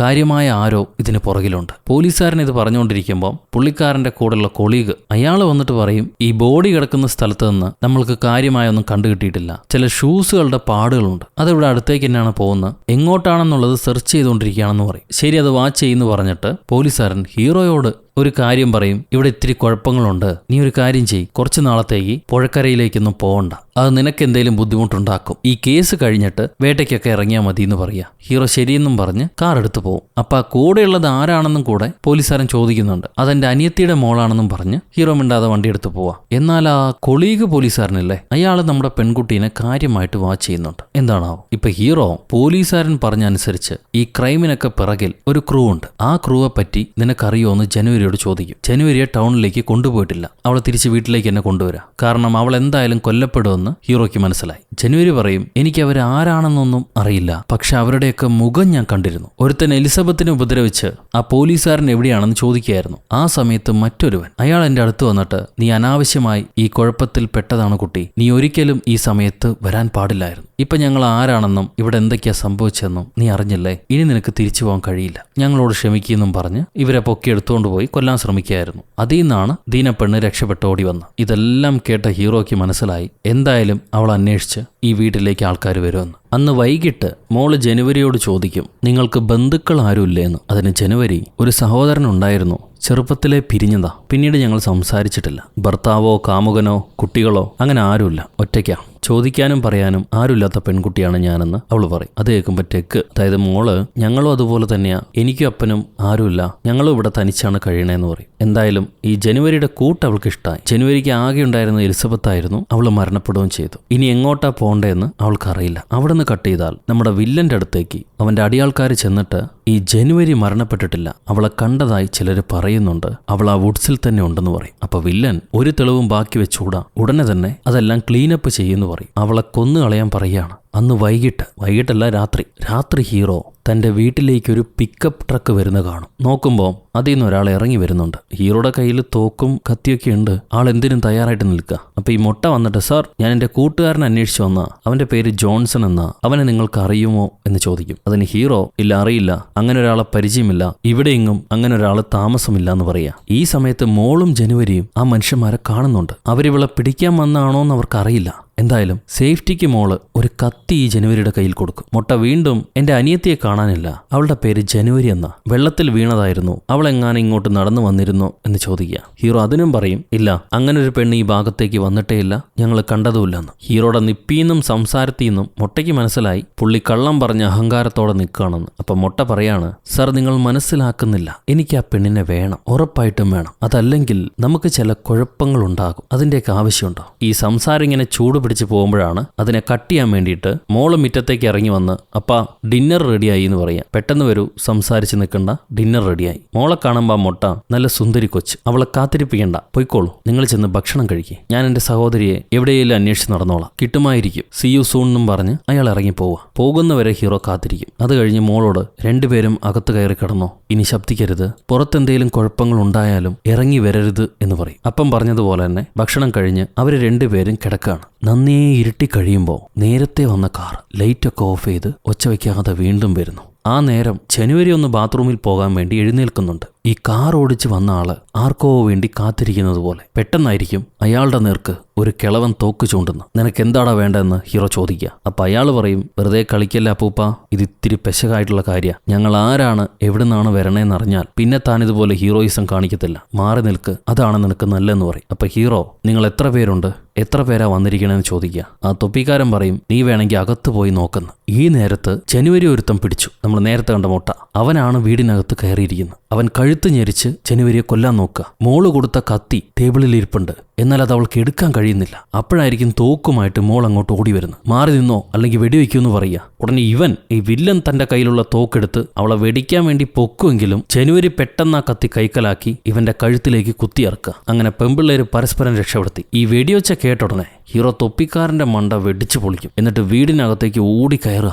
അവിടെ എന്താ സംഭവിച്ചതെന്നറിയാൻ. പോയി നോക്കുമ്പോൾ രണ്ട് പെമ്പിള്ളേരും ഉണ്ട്, കഴുത്തിന് കുത്തു കിട്ടിയ ആ മൊട്ടയുണ്ട്. പിള്ളേരോട് മാറി നിൽക്കാൻ പറഞ്ഞ് ഒരു വെടിയും കൂടെ പൊട്ടിച്ച് ഹീറോ അയാളെയും കൊന്നുകളയും. അത് കഴിഞ്ഞ് വീടെല്ലാം പരിശോധിച്ച് നോക്കുമ്പോൾ വേറെ ആരെയും കാണുന്നില്ല. ഈ പെമ്പിള്ളേരെ അന്ന് രാത്രി മുഴുവൻ വീടിന്റെ മച്ചിലാണ് ഹീറോ താമസിക്കാൻ പറയുക. താഴേക്ക് ഇറങ്ങി വരരുത്. എന്നിട്ട് ഹീറോ താഴെ കാവൽ നിൽക്കും. എന്നാൽ വെളുക്കും വരെ വേറെ ആരും വരുന്നുണ്ടാവില്ല. അത് കഴിഞ്ഞ് നേരം വെളുക്കുമ്പം മിറ്റത്തന്നെ ഈ രണ്ട് ബോഡിയും കൂട്ടിയിട്ട് ഹീറോ കത്തിക്കുകയാണ്. ഒരു തെളിവും ബാക്കി വയ്ക്കുന്നില്ല. അത് കഴിഞ്ഞ് അവർ ഓടിച്ചുകൊണ്ട് വന്ന ട്രക്ക് അതിനെ കൊണ്ടുപോയി കളയണം. ഞാനത് ഓടിച്ചു പോവാം, നിങ്ങൾ പുറകെ വായോന്നും പറഞ്ഞ് ഹീറോ ആ ട്രക്ക് കൊണ്ടുപോയി ഏതോ കോറിയിലേക്ക് തള്ളിയിടും. അത് കഴിഞ്ഞ് വീട്ടിലേക്ക് തിരിച്ചു വരുന്നു. മോള് ജനുവരിക്ക് കാപ്പി കൊടുത്തിട്ട്, ഞാൻ ശരിക്കും പേടിച്ചു, ഞങ്ങൾക്ക് ഇങ്ങനെയുള്ള അനുഭവമൊന്നും ഉണ്ടായിട്ടില്ല, എനിക്ക് പേടിയാണ്, എന്തെങ്കിലും സംഭവിച്ചിരുന്നെങ്കിലോ, ഞാൻ സമാധാനമായിട്ടാണ് ജീവിക്കാൻ ആഗ്രഹിക്കണമെന്നും പറഞ്ഞ് അവൾ കരഞ്ഞുകൊണ്ട് ഓടിപ്പോവും. സോ ജനുവരിക്ക് മനസ്സിലായി അവൾ ഇവിടെ താമസിക്കുകയാണെങ്കിൽ ഈ കുടുംബത്തിന് സമാധാനം ഉണ്ടാവില്ല. സോ ജനുവരി ഹീറോയോട് ചെന്നിട്ട്, എന്നെ ടൗണിലേക്ക് കൊണ്ടുപോകൂ, നിങ്ങളുടെ മോളും ഭയന്നിരിക്കുകയാണ്, അവന്മാരെന്തായാലും എന്നെ കൊല്ലാൻ വേണ്ടി ഇങ്ങോട്ട് വരും, എന്റെ ജീവൻ അവന്മാർക്ക് വേണം, അങ്ങനെയുള്ളപ്പോൾ നിങ്ങളുടെ ജീവൻ കൂടെ ഞാൻ ആപത്തിലാക്കുന്നില്ല, എന്നെ കൊണ്ടുപോകൂ, മോളും ഒരുപാട് പേടിച്ചിരിക്കുകയാണ് എന്ന് പറയാം. സോ ഹീറോ ആ പെൺകുട്ടിയെ കൊണ്ടുപോയി വിടാൻ തീരുമാനിക്കുകയാണ്. ആദ്യമേ കാടിനകത്ത് ചെന്ന് ഒളിച്ചു വെച്ചിരുന്ന കുറച്ച് പണം എടുക്കും. ഈ പണമൊക്കെ ആയിട്ട് വീട്ടിൽ കിടന്നാൽ ആരെങ്കിലും കട്ടെടുക്കാൻ വന്നാലോ, അതുകൊണ്ടാണ് കാട്ടിൽ കൊണ്ടുപോയി ഒളിച്ചു വയ്ക്കുന്നത്. അത് കഴിഞ്ഞ് തന്റെ കൂട്ടുകാരൻ പോലീസിനെ തനിയെ വിളിച്ചു വരുത്തി, എനിക്ക് നിന്നോട് ചില കാര്യങ്ങൾ പറയാനുണ്ട്, നിനക്ക് പുഴയെന്നൊരു ബോഡി കിട്ടിയില്ലേ, ആ പെൺകുട്ടിയെക്കുറിച്ചുള്ള വിവരങ്ങൾ അറിയോന്ന് ചോദിക്കും. അതിന് പോലീസുകാരൻ പറയാ, ആ പെൺകുട്ടിയും ജെൻസനും തമ്മിൽ കണക്ഷൻ ഉണ്ടായിരുന്നു. അതായത് ആ പോലീസുകാരൻ, മരിച്ച പോലീസുകാരൻ, ഈ ജെൻസൺ ഇവിടുത്തെ ലോക്കൽ ഡ്രഗ് ഗ്യാങ്ങിന് സഹായിച്ചുകൊണ്ടാണ് ഇരുന്നത്. പെട്ടെന്നൊരു ദിവസം അവർ തമ്മിൽ എന്തൊക്കെയോ ക്ലാഷ് ഉണ്ടാവുന്നു. ഈ ജെൻസൺ ഒളിവിൽ പോകുന്നു. എന്നാൽ അയാളുടെ സ്ഥലം കണ്ടുപിടിച്ച് ഈ ഗ്യാങ് അവനെ കൊലപാതകം ചെയ്യാണ്. അവന്റെ കുടുംബത്തെയും ഇപ്പൊ കാണുന്നില്ല. ഈ ഗ്യാങ്ങുമായിട്ട് ഇവിടുത്തെ പ്രധാന പൊളിറ്റീഷ്യന്മാർക്കും പോലീസുകാർക്കും ബന്ധമുണ്ട്. അതുകൊണ്ട് അവന്മാർ അവർക്ക് ഇഷ്ടമുള്ളത് ചെയ്യും. എല്ലാവർക്കും അവരെ പേടിയാ, അവരിന്ന് രക്ഷയില്ല. ഇത് കേൾക്കുമ്പോൾ ഹീറോ പറയാണ്, ആ പെൺകുട്ടിക്ക് ഒരു റൂംമേറ്റ് ഉണ്ടായിരുന്നു, അവള് മിസ്സിംഗ് ആണ്, ആ പെൺകുട്ടി ഇപ്പൊ എന്റെ കയ്യിലുണ്ട്, അവളെയും അവർ കൊല്ലാൻ ശ്രമിക്കുന്നു. പെണ്ണ് പേടിച്ചാണ് എന്റെ അടുത്തേക്ക് വന്നത്. ഇവിടുത്തെ പോലീസുകാരെന്തായാലും വിശ്വസിക്കാൻ പറ്റില്ല. അതുകൊണ്ട് ഞാൻ ആ പെൺകുട്ടിയെ നിനക്ക് തരാം. എനിക്ക് അവളെ സൂക്ഷിക്കാൻ പറ്റില്ല. അവളെ സംരക്ഷിക്കുന്നതുകൊണ്ട് എന്റെ കുടുംബത്തിന് അപകടം ഉണ്ടാവും. എനിക്ക് എന്റെ മോളുടെ ലൈഫ് റിസ്ക് ചെയ്യാൻ പറ്റില്ല. മാത്രമല്ല എന്റെ വിഷയങ്ങൾ നിനക്കറിയാലോ, കേസും കൂട്ടുമായിട്ട് എനിക്ക് പോകാൻ കഴിയില്ല. അതുകൊണ്ട് നീ അവളെ ഈ നാട്ടിൽ നിന്ന് കടത്തണം, ആരും അറിയാതെ കടത്തണം. ഇത് കേൾക്കുമ്പോൾ കൂട്ടുകാരൻ സമ്മതിക്കും. ഇവിടുന്ന് ഡ്രൈവ് ചെയ്ത് പോയി 1-2 സ്റ്റേറ്റ് താണ്ടി പെൺകുട്ടി ഏതെങ്കിലും എയർപോർട്ടിൽ വിടാന്ന് പറയും. അങ്ങനെ ഹീറോ ജനുവരിയെ സമാധാനിപ്പിച്ച് ഇനിയെല്ലാം പോലീസുകാരൻ നോക്കിക്കോളും, ധൈര്യമായിട്ട് പൊക്കോന്നും പറഞ്ഞ് അവളെ പറഞ്ഞു വിടാം. അവസാനമായി നമ്മുടെ മോളും അവളോട് ബൈ പറയുന്നുണ്ട്, ഞാൻ നിന്നെ ഒരുപാട് മിസ് ചെയ്യുന്നു പറയുന്നുണ്ട്. ഹീറോ ആ പണം എടുത്തത് ഇവൾക്ക് വേണ്ടിയിട്ടായിരുന്നു. എന്തായാലും പെണ്ണിന്റെ കയ്യിൽ ഒന്നുമില്ല, ജീവിതം തുടങ്ങുന്നവരെ ചെലവിന് വല്ലതും വേണ്ടേ. അതുകൊണ്ട് ആ പണം ഹീറോ അവൾക്ക് കൊടുത്തിട്ട്, ഇനി ഒന്നിനെക്കുറിച്ച് ആലോചിച്ച് ഭയപ്പെടണ്ട, ദൂരെ എവിടെയെങ്കിലും ചെന്ന് സമാധാനമായിട്ട് ജീവിച്ചോ എന്ന് പറയും. അങ്ങനെ രണ്ടുപേരും കെട്ടിപ്പിടിച്ച് പെൺകുട്ടിയെ പറഞ്ഞു വിടാണ്. നമ്മുടെ മോൾക്ക് നല്ല വിഷമമുണ്ട് അവളെ പിരിയുന്നത്. ഈ പോലീസുകാരൻ ജനുവരിയെ കൊണ്ടുപോകുമ്പോൾ അവിടെ ഒരു തൂപ്പുകാരനുണ്ട്. പുള്ളിക്കാരൻ കാര്യമായിട്ട് വാച്ച് ചെയ്യും. എന്തെങ്കിലും കുഴപ്പമുണ്ടാവോ എന്ന് അറിയുന്നില്ല. എന്തായാലും പോലീസുകാരൻ കൊണ്ടുപോയല്ലോ. ഹീറോയും മോളും സമാധാനത്തോടെ തിരിച്ച് വീട്ടിലേക്ക് വരികയാണ്. എന്നാൽ മോള് ഭയങ്കര അപ്സെറ്റ് ആയിരിക്കും. എന്ത് ചെയ്യാനാ, അവൾക്ക് ആകെ കൂടെ കിട്ടിയ ഒരു കൂട്ടായിരുന്നു, അതിപ്പോൾ ഇല്ലാതായിരിക്കുന്നു. ലൈഫിൽ അങ്ങനെ ആൾക്കാർ വരും പോകും, അതിനൊന്നും വിഷമിക്കരുത് എന്ന് ഹീറോ പറയാണ്. പക്ഷെ മോള് ദേഷ്യപ്പെടും. ജനുവരി നമ്മളെ വിശ്വസിച്ചിങ്ങോട്ട് വന്നതാ, അവളെ ജീവൻ ആപത്താണെന്ന് പറഞ്ഞതുമാണ്, എന്നിട്ടും നിങ്ങൾ അവളെ കൊണ്ടുപോയി വിട്ടു. നമ്മൾ 3 പേരും ഇവിടെ എത്ര ഹാപ്പി ആയിട്ട് കഴിഞ്ഞതാ. എനിക്ക് അമ്മയെ തിരിച്ചു കിട്ടിയതുപോലെ ഉണ്ടായിരുന്നു. അമ്മയുണ്ടായിരുന്നെങ്കിൽ നമ്മൾ 3 പേരും ആയിരിക്കുമല്ലോ. അത് കേൾക്കുമ്പോൾ ഹീറോ പറയാ, മോളെ നിനക്ക് അമ്മയെക്കുറിച്ച് ശരിക്കും അറിയില്ല. അമ്മ ഒരു നല്ല സ്ത്രീ ആയിരുന്നില്ല, അവരെന്തൊക്കെയോ തെറ്റുകൾ ചെയ്തിട്ടുണ്ടായിരുന്നു. അവൾ ഒരിക്കലും നിന്നെ ശ്രദ്ധിച്ചിട്ടില്ല. അതുകൊണ്ട് അമ്മയുണ്ടായിരുന്നെങ്കിൽ ഒരു മാറ്റം ഉണ്ടാകും എന്ന് നീ വിചാരിക്കുന്നത് തെറ്റാണ്. ഇപ്പം എൻ്റെ പ്രധാന വിഷയം എൻ്റെ മോളെ സംരക്ഷിക്കുക എന്നത് മാത്രമാണ്. അതിനു വേണ്ടിയിട്ടാണ് ഞാൻ ജീവിക്കുന്നത്. ഇത് കേൾക്കുമ്പോൾ മോള് ഒന്നും മിണ്ടാതെ തിരിച്ചു പോവാ. അപ്പൻ രാത്രിയെല്ലാം വീട് മൊത്തം പരിശോധിക്കുന്നുണ്ട്. കയ്യിൽ തോക്കും വെച്ചിട്ടാണ് കിടന്നുറങ്ങുക. പിറ്റേന്ന് രാവിലെ മോളെ വിളിച്ചെഴുന്നേൽപ്പിച്ചിട്ട് ആ പോലീസുകാരനെ ചെന്ന് കാണാം, അപ്പൊ നിനക്ക് സമാധാനമാവുമല്ലോ, ജനുവരിക്ക് എന്താ പറ്റിയെന്ന് ചോദിക്കാമെന്നും പറഞ്ഞ് മോളെയും വിളിച്ച് ടൗണിലേക്ക് വരിക. എന്നിട്ട് ആ കൂട്ടുകാരൻ പോലീസിനെ വിളിക്കുമ്പോൾ അയാൾ ഫോൺ എടുക്കുന്നില്ല. എന്താ പറ്റിയെന്നറിയില്ല. സ്റ്റേഷൻ വരെ പോയി നോക്കാമെന്നും പറഞ്ഞ് മോളെ ഒരു സൂപ്പർ മാർക്കറ്റിൽ വിട്ടിട്ട് ഹീറോ സ്റ്റേഷനിലേക്ക് കയറി പോവാ. സൂപ്പർ മാർക്കറ്റിൽ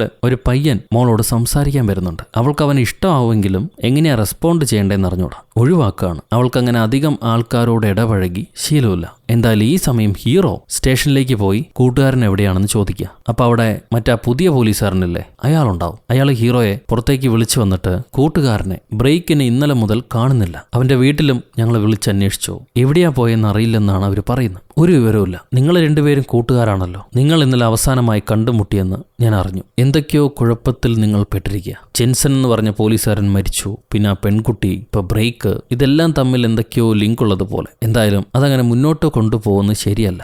സംസാരങ്ങൾ മാറും, വിഷയങ്ങൾ മാറും. അതുകൊണ്ട് കെയർഫുൾ ആയിരിക്കുന്നതാണ് നല്ലതെന്ന് ആ പോലീസുകാരൻ പറയുക. ഒരു ഭീഷണി സ്വരമാണ് പുള്ളിക്കാരൻ മുഴക്കുന്നു. എന്നാൽ അവിടെ ഇവിടെയും തൊടാത്തതുപോലെ. ഹീറോ എനിക്കൊന്നിനെക്കുറിച്ചും അറിയില്ല, കൂട്ടുകാരൻ വരുവാണെങ്കിൽ അറിയിക്കണേന്നും പറഞ്ഞ് ഇറങ്ങിപ്പോവും. നേരെ മോളെയും വിളിച്ച് വീട്ടിലേക്ക് ചെന്നിട്ട് വലിയ തോക്കും ഉണ്ടയൊക്കെ എടുത്ത് റെഡിയാവുക. അപ്പം മോള് ചോദിക്കും എന്താ പറ്റിയെന്ന്. ഹീറോ പറയും ബ്രേക്ക് എന്തായാലും മരിച്ചു, കാരണം അവർ ബ്രേക്കിനെ കണ്ടുപിടിച്ചിരിക്കുന്നു. ജനുവരിക്ക് എന്താ പറ്റിയെന്നറിയില്ല. മോള് കരഞ്ഞുകൊണ്ട് ജനുവരിക്ക് ജീവൻ ഉണ്ടാവോ, അവളെ അവർ കൊന്നിട്ടുണ്ടാവോ എന്ന് ചോദിക്കുക. അപ്പം മോളെ സമാധാനിപ്പിച്ച് നീ ഇപ്പം തന്നെ തീരുമാനങ്ങൾ എടുക്കല്ലേ, അവൾക്ക് എന്താ സംഭവിച്ചതെന്ന് അറിയില്ലല്ലോ, ചിലപ്പോൾ അവൾ ഓക്കെ ആയിരിക്കും, രക്ഷപ്പെട്ടിട്ടുണ്ടാവും, നമുക്ക് നോക്കാം, നീ പേടിക്കണ്ടെന്നും പറഞ്ഞ് അവളെ കിടത്തി ഉറക്കുക. അന്ന് രാത്രി വേറൊരു കാറ് ഹീറോയുടെ വീട്ടിലേക്ക് വരുന്നുണ്ട്. അത് ആ പോലീസുകാരൻ്റെ കാറാണ്, പുതിയ പോലീസുകാരൻ്റെ കാർ. അയാളിങ്ങനെ അന്വേഷിച്ച് തോക്കുമായിട്ട് നടക്കവേ ഹീറോ പുറകിൽ അവൻ്റെ മണ്ടയിലടിച്ച് അവനെ ബോധം കെടുത്തി ഒരു ചെയറിൽ കെട്ടിവെക്കുക. അവൻ ഇരിക്കുന്നതിന് തൊട്ട് മുന്നിൽ ഈ കട്ടിംഗ് മെഷീൻ വെച്ചിട്ടുണ്ട്. അതാണെങ്കിൽ സ്റ്റാർട്ട് ചെയ്യുമ്പോൾ സ്റ്റാർട്ട് ആവുന്നുമില്ല. ഹീറോ പോലീസുകാരനോട് ചോദിക്കും, ആ പെൺകുട്ടിയെ നിങ്ങൾ ഇങ്ങോട്ടാണ് കൊണ്ടുപോയത്? ഒറ്റ വാക്കിൽ ചോദ്യം, ഒറ്റ വാക്കിൽ ഉത്തരം. നീ പറഞ്ഞാൽ നിന്നെ ജീവനോടെ വിടാം, അല്ലെങ്കിൽ ഞാൻ കൊന്നുകളെ. എന്ത് പറയുന്നു? ഉടനെ പോലീസുകാരൻ പറയാ, ആ പെണ്ണ് മരിച്ചു, അവളെ കൊല്ലേണ്ടി വന്നെന്ന്. ബ്രേക്കിന് എന്ത് പറ്റിയും ചോദിക്കുമ്പോൾ ബ്രേക്കിനെ ഈ പോലീസുകാരൻ തന്നെ അത്ര കൊന്നത്. ഇവൻ ആ ഡ്രഗ് കാർട്ടലുമായിട്ട് ബന്ധമുണ്ട്, അവർക്കൊരു ഇഷ്യൂ വന്നു, ഇവന്റെ പേര് ലീക്കാവോ എന്ന് പേടിച്ച് കാര്യങ്ങളൊക്കെ ക്ലീൻ ചെയ്യായിരുന്നു. അത് ക്ലീൻ ചെയ്ത് കൊടുക്കേണ്ടത് എൻ്റെ കടമയാണ്, അല്ലെങ്കിൽ അവരെന്നെ കൊല്ലും. അതുകൊണ്ടാണ് ഞാൻ ബ്രേക്കിനെ കൊന്നത് എന്ന് ഇയാൾ പറയാണ്. അപ്പം ആ പെൺകുട്ടിക്ക് എന്താ സംഭവിച്ചെന്ന് ചോദിക്കുമ്പം എനിക്കറിയില്ല, അവൾ മരിച്ചിട്ടുണ്ടാവണം, അവൾ അന്വേഷിച്ച് ആ അൽഹാൻഡ്രോ നടപ്പുണ്ടായിരുന്നു, അത് മാത്രമേ എനിക്കറിയൂ. ഉടനെ ഹീറോ, ഞാൻ പറയുന്നത് നിനക്ക് മനസ്സിലാവുന്നില്ല എന്ന് തോന്നുന്നു, what's wrong with you man? എൻ്റെ കയ്യിലൊരു മെഷീനുണ്ട്, ഇതുകൊണ്ട് അമർത്തിയ നീ ചാകും. എന്നോടൊക്കെയാണ് ആരെങ്കിലും ഇങ്ങനെ ചോദിച്ചെങ്കിൽ ഉടനെ തത്ത പറയുന്ന പോലെ ഞാൻ പറഞ്ഞാൽ ആ പെൺകുട്ടി ഇപ്പം എവിടെയുണ്ട്? അതാണ് എൻ്റെ ചോദ്യം. പോലീസുകാരൻ മിണ്ടുന്നില്ല. ഹീറോ മെഷീൻ ഓണാക്കി അവൻ്റെ മോന്തിയും മൂക്കും കുറച്ച് വെട്ടി നിരപ്പാക്കും. എന്നിട്ട് വീണ്ടും ചോദിക്കുക, ആ പെൺകുട്ടി എവിടെയാണെന്ന്. പോലീസുകാരൻ പറയും, ജനുവരിയെ വില്ലൻ അയാളെ ഏതോ കോമ്പൗണ്ടിൽ കൊണ്ടുപോയി കെട്ടിവെച്ചിരിക്കുകയാണ്. ആ അഡ്രസ്സും വാങ്ങിച്ചിട്ട് ഹീറോ അന്ന് രാത്രി തന്നെ ജനുവരിയെ കണ്ടുപിടിക്കാൻ വേണ്ടി പുറപ്പെടും. എന്നാൽ അന്ന് തൻ്റെ ജീവനും ആപത്തുണ്ടെന്ന് ഹീറോയ്ക്ക് അറിയാം. അതുകൊണ്ട് മോളോട് ഇത്രയും കാലം പറയാതെ മറച്ചു വെച്ചിരുന്ന ഒരു സത്യം ഇന്ന് ഹീറോ കത്തിൽ എഴുതി വെച്ചിട്ടാണ് അവിടെ നിന്ന് ഇറങ്ങുക. ഞാൻ മോളോട് പറഞ്ഞത് ചെറുപ്പത്തിൽ തന്നെ മോളുടെ അമ്മ മരണപ്പെട്ടു എന്നാണ്. എന്നാൽ അങ്ങനെയല്ല, അമ്മ ഒരു ഡ്രഗ് അഡിക്റ്റ് ആയിരുന്നു, അറിഞ്ഞോ അറിയാതെയോ കുറെ തെറ്റുകൾ ചെയ്തിട്ടുണ്ട്. ഇത്രയും കാലം അമ്മ ജയിലിലായിരുന്നു. മോൾക്ക് അങ്ങനെ ഒരു അമ്മ വേണ്ട, അങ്ങനെ ഒരു ചിന്തയും വേണ്ട എന്ന വിചാരത്തിലാണ് ഞാൻ മോളുടെ അമ്മ മരിച്ചുപോയി എന്ന് പറഞ്ഞത്. പെറ്റ മകളെ അവൾ ഒരിക്കലും ശ്രദ്ധിച്ചിട്ടില്ലായിരുന്നു. എന്നാൽ ഇപ്പോൾ ശിക്ഷയെല്ലാം കഴിഞ്ഞിറങ്ങി വന്നതിന് ശേഷം മോൾക്ക് വേണ്ടി അമ്മ ഒരുപാട് കത്തുകൾ എഴുതുന്നുണ്ട്. മോളെ അവൾ ഒരുപാട് മിസ് ചെയ്യുന്നുണ്ടത്രേ. ഞാൻ ആ കത്തുകളൊന്നും നിന്നെ കാണിച്ചിട്ടില്ല. എനിക്ക് ഭയമായിരുന്നു, നീ എന്നെ വിട്ടു പോകുമോ എന്ന ഭയം. നിന്റെ അമ്മയോട് എനിക്കൊരിക്കലും ക്ഷമിക്കാൻ കഴിയില്ല. അങ്ങനെയുള്ളപ്പോൾ നീ എന്നെ വിട്ട് അമ്മയുടെ അടുത്തേക്ക് പോയാൽ പിന്നെ ഞാൻ ഒറ്റപ്പെട്ടു പോകും. ആ ഭയത്താലാണ് ഞാൻ അതൊന്നും നിന്നോട് പറയാതിരുന്നത്. അതുപോലെ അവളെ ഈ കാട്ടിൽ അടച്ചു വളർത്തിയത് അവൾ അമ്മയെക്കുറിച്ച് അറിയാതിരിക്കാൻ വേണ്ടിയിട്ടാ. അതുപോലെ അവിടുത്തെ നിയമങ്ങൾ ഒരുപക്ഷെ അപ്പനെയും മകളെയും ഒരുമിച്ച് ജീവിക്കാൻ അനുവദിക്കില്ല. ഇതൊക്കെ കൊണ്ടാണ് ഒന്നും പറയാതെ അപ്പൻ മകളെ വളർത്തിയത്. ഞാൻ ചെയ്തത് വലിയ തെറ്റായിരുന്നു. എനിക്കറിയില്ല, നിന്നെ പിരിയാൻ പറ്റാത്തതുകൊണ്ട് ചെയ്തതാണ്.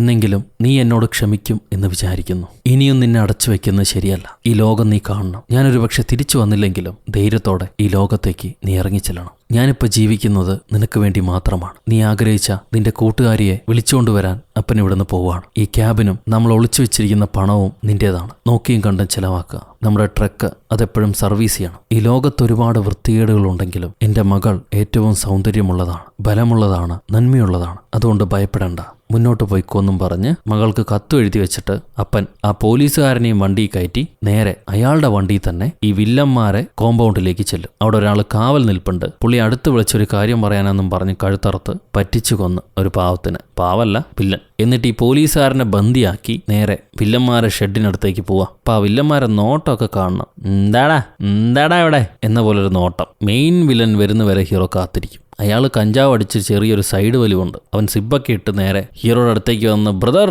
എന്താണ് നിങ്ങൾക്ക് വേണ്ടെന്ന് ചോദിക്കും. അപ്പൊ ഹീറോ എനിക്ക് എൻ്റെ കൂട്ടുകാരിയെ വേണം, അവളുടെ പേര് ജനുവരി എന്നാ, അവളെ തരുവാണെങ്കിൽ ഞാൻ നിന്റെ ഈ കൂട്ടുകാരന് തിരിച്ചു തരാമെന്ന് പറയുക. അപ്പോൾ ആ വില്ലൻ പറയും അങ്ങനെ നിന്റെ പരിചയത്തിലുള്ള ആരും ഇവിടെ ഇല്ല, അങ്ങനെ ആരെയും ഞങ്ങൾ ഇങ്ങോട്ട് അടുപ്പിക്കാറില്ല, അതുകൊണ്ട് വന്ന വഴിയെ തിരിച്ചു പോയിക്കോ, ആ പോലീസുകാരനെ ഞങ്ങൾക്ക് അറിയില്ല. ഉടനെ ഹീറോ ഞാനിവിടെ കുഴപ്പത്തിന് വന്നതല്ല, എനിക്ക് ആ കൂട്ടുകാരിയെ മാത്രം മതി, ഞാൻ നിങ്ങളെ ശല്യം ചെയ്യില്ല, മിണ്ടാതെ തിരിച്ചു പോയിക്കോളാം, അവളില്ലെങ്കിൽ ഞാൻ തിരിച്ചു പോകില്ല എന്നുള്ളത് നിനക്കും അറിയാം. അപ്പോൾ ആ വില്ലൻ ചിരിച്ചിട്ട് എനിക്കറിയാം, കാരണം ഞാൻ അയച്ച 2 പേരെ നീ കൊന്നുകളഞ്ഞു, അവർ തിരിച്ചു വന്നിട്ടില്ല, അതുകൊണ്ട് ഇവിടുന്ന് എന്തെങ്കിലും എടുത്തിട്ടോ കൊടുത്തിട്ടോ മാത്രമേ നീ പോകുള്ളൂ എന്ന് എനിക്കറിയാം. ഹീറോ അതിന് തന്നെയാണ് ഞാൻ വന്ന്, നിന്റെ ഈ കൂട്ടുകാരനെ ഞാൻ നിനക്ക് തരാം, എൻ്റെ ആ കൂട്ടുകാരിയെ നീ തിരിച്ചു തായോ. അപ്പൊ വില്ലൻ ചിരിച്ച് ഇവിടുന്ന് ഒരാളെ നീ കൊണ്ടുപോകാം എന്ന് വിചാരിക്കേണ്ട, ഞാനാണ് ഇവിടുത്തെ കിങ്, ഞാൻ ആ പെൺകുട്ടിയെ നിനക്ക് തരണമെങ്കിൽ ഒരു കാര്യം ചെയ്, നിന്റെ മകളെ ഇങ്ങോട്ട് വിളിച്ചോണ്ട് പോവാ, എനിക്കറിയാം അവളെ ടച്ച്, അവളെ മുഴുവൻ വിവരങ്ങളും എനിക്കറിയാം. പോലീസുകാരൻ ഇത് പറഞ്ഞുകൊണ്ടിരിക്കുമ്പോൾ ഒരു റൗഡി തോക്കുമായി ഹീറോയുടെ പുറകിലൂടെ ചെന്ന് അങ്ങേരെ ഷൂട്ട് ചെയ്യാൻ നിൽക്കുക. പക്ഷെ ഇവര് പ്രതീക്ഷിക്കാത്ത,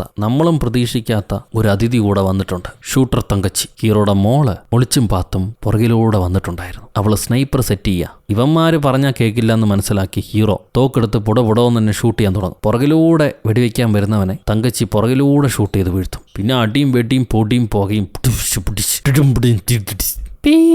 ഇവന്മാരെ അന്തി ഉറങ്ങുന്ന കണ്ടെയ്നറൊക്കെ ഹീറോ പൊട്ടിച്ചാളി. അതിനിടയ്ക്ക് കുഞ്ഞിപ്പെണ്ണിന് പേടിയൊന്നുമില്ല പഴയ പോലെ. അപ്പന്റെ മോൾ തന്നെ ചിന്നത്തുപ്പാക്കിയും വെച്ച് പല ഗുണ്ടന്മാരെയും തീർക്കുന്നുണ്ട്. ഹീറോമാരെ ഷെഡിനകത്ത് കയറുമ്പോൾ അവിടെ ആ പോലീസുകാരന്റെ ഭാര്യയും കുഞ്ഞും കിടപ്പുണ്ടാവും. അവരെ രക്ഷപ്പെടുത്താമെന്നും പറഞ്ഞിട്ട് ജനുവരി അന്വേഷിച്ചു പോവാ. ഒരു മുറിയിൽ ടേപ്പ് റെക്കോർഡറും വെച്ച് ജനുവരിയെ കിടത്തിയിട്ടുണ്ട്. അവളുടെ അവസ്ഥ വളരെ മോശമായിരിക്കും. അവളെ പൊക്കിയെടുക്കാൻ നോക്കുമ്പോഴാണ് ഈ വില്ലൻ പുറകെ വന്ന് കത്തിയും കൊണ്ട് ഹീറോയുടെ മുതുകത്ത് കുത്തുന്നു. Bloody full. എന്നിട്ട് തോക്കും തട്ടിപ്പറിച്ച് നീ ഇങ്ങനെ ജെയിംസ് ബോണ്ട് കളിച്ച് എന്നെ ജയിക്കാമെന്ന് വിചാരിക്കണ്ട, ഒന്നും പറ്റില്ല, എന്നെ തകർക്കാൻ ആർക്കും കഴിയില്ല, ഞാനിവിടുത്തെ രാജാവാടാ രാജാ. 2ാമത്തെ ജാല് തന്നെ അവൻ്റെ മണ്ടയ്ക്ക് ഒരു വെടിപൊട്ടി. അവൻ്റെ അമ്മൂമ്മയുടെ രാജ നമ്മുടെ പുലിക്കുട്ടി അധികം സംസാരിക്കാനൊന്നും നിന്നില്ല. പുറകിൽ നിന്ന് അവൻ്റെ മണ്ടയ്ക്ക് ഒരെണ്ണം പൊട്ടിച്ച് തീർത്തിട്ട് അപ്പ ഓക്കെ അല്ലേ, നമുക്കിനി വീട്ടിൽ പോകാൻ പറ്റുമോ എന്ന് ചോദിക്കുക. പോകാം, എന്നാൽ നീ തന്നെ വണ്ടി ഓടിക്കണം എന്നും പറഞ്ഞ് അപ്പനും ബാക്കി 2 പെൺപിള്ളേരും വണ്ടി കയറിയിരുന്നു. എല്ലാത്തിൻ്റെ അവസ്ഥയും മോശം. ഹീറോയിൻ കാറും എടുത്ത് ഇവരെല്ലാവരെയും ആശുപത്രിയിലേക്ക് എത്തിക്കുന്നു. പിന്നെ ആശുപത്രി ചികിത്സയൊക്കെ കഴിഞ്ഞ് ഇപ്പോൾ റിക്കവറായി അവർ വീട്ടിലേക്ക് എത്തിയിട്ടുണ്ട്. കുറച്ച് നാളങ്ങനെ വീട്ടിൽ താമസിച്ചെന്ന് തോന്നുന്നു. കാരണം ജനുവരിയുടെ മുഖത്ത് അടയാളങ്ങളൊന്നുമില്ല. അപ്പന് മാത്രം ഇനിയും കുറച്ച് സൂക്കേടുണ്ട്. കുഴപ്പമില്ല, ശരിയാവും, എൻ്റെ ശരിയായതല്ലേ, ഞാൻ എന്തായാലും ലീവിന് ഉറപ്പായിട്ട് ഇങ്ങോട്ട് വരാം, എനിക്ക് ഇവിടെ ഒരു ഫാമിലി ഉണ്ടല്ലോ എന്നും പറഞ്ഞ് ജനുവരി അപ്പനോടും മകളോടും ബൈ പറഞ്ഞ് ദൂരെയുള്ള ഏതോ നാട്ടിലേക്ക് ജോലിക്കായിട്ട് പോവാണ്. അത് കഴിയുമ്പം മോള് കാര്യമായിട്ട് ഒരുങ്ങുന്നുണ്ട്. എന്തിനാണെന്നറിയില്ല. അപ്പം മോളെ ഇങ്ങോട്ടോ വിളിച്ചോണ്ട് പോകും. നോക്കുമ്പം അപ്പം മകളെ അവളെ അമ്മയ്ക്ക് കാണിക്കാൻ വേണ്ടി കൊണ്ടുപോയിരിക്കുക. പുള്ളിക്ക് അമ്മയെ ഇഷ്ടമല്ല, എന്നാലും മകളുടെ അവകാശം, പിന്നെ അവളുടെ ആഗ്രഹം, അത് സാധിച്ചു കൊടുക്കണമല്ലോ. അമ്മയുടെ ബാക്ക് സ്റ്റോറി ഒന്നും നമുക്ക് കാണിക്കുന്നില്ല. എന്തൊക്കെയോ തെറ്റുകൾ ചെയ്ത ഒരു സ്ത്രീയാണ് പാവം. എന്നാലും അമ്മയല്ലേ, മോൾക്കും ഈ ലോകം അറിയാനുള്ള അവകാശമുണ്ടെന്ന് അപ്പൻ ഇപ്പം വിചാരിക്കുന്നു. അങ്ങനെ അമ്മയും മോളും കണ്ടുമുട്ടി ചായ കുടിക്കുമ്പം ദൂരെ നിന്നും അവരെ നോക്കി സന്തോഷത്തോടെ സമാധാനത്തോടെ കാറിലിരുന്നിങ്ങനെ ശ്വാസം വലിച്ചു വിടുമ്പോൾ അവിടെ വെച്ച് ഹണ്ടിങ് സീസൺ എന്ന ഈ സിനിമ അവസാനിക്കുന്നു. സോ ഗൈസ്, എങ്ങനെയുണ്ട് ഈ കഥ? നിങ്ങൾക്ക് ഇഷ്ടപ്പെട്ടു എന്ന് വിചാരിക്കുന്നു. നിങ്ങളുടെ അഭിപ്രായം കമൻറ്റിലൂടെ രേഖപ്പെടുത്തുക. ലൈക്ക് ചെയ്യാനും ഷെയർ ചെയ്യാനും പുതിയ കൂട്ടുകാരെല്ലാവരും ചാനൽ സബ്സ്ക്രൈബ് ചെയ്യാനും ഒരിക്കലും മറക്കരുത്. അടുത്തൊരു അടിപൊളി, പറ്റുമെങ്കിൽ ഒരു ഇൻവെസ്റ്റിഗേഷൻ ത്രില്ലറുമായിട്ട് നമുക്ക് കണ്ടുമുട്ടാം. Until then, it's bye from ഒരു കഥ.